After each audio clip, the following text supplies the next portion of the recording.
ఈ ఉదయం వాక్యం వింటున్న తల్లి, ప్రియ తండ్రి, కుటుంబంలో ఏ యుద్ధాన్ని అనుభవిస్తూ దేవుని సన్నిధికి వచ్చావు? ఏ యుద్ధాల మధ్యలో సతమతమైపోతూ బ్రతకాలో చావాలో అర్థం కాక శరీరాన్ని ఏలుబడి చేస్తున్న రోగాన్ని బట్టి విసిగిపోయేవేమో.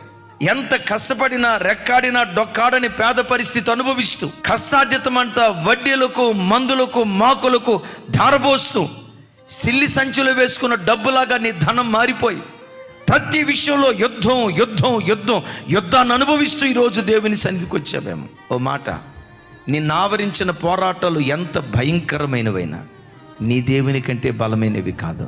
దేవుని సన్నిధిలో మోకరించి, ప్రభా నా ఇంట్లో ఈ యుద్ధం ఉందయ్యా, నా కుటుంబంలో ఈ పోరాటం ఉందయ్యా, ఈ యుద్ధాన్ని నేను చేయలేనయ్యా అని దేవుని సన్నిధిలో నువ్వు మోకరిస్తే పరలోకమందలి దేవుని సన్నిధి నుండి ఆశ్చర్యకరమైన సహాయం నీ యొద్దకు దిగి రావటం ప్రారంభిస్తుంది.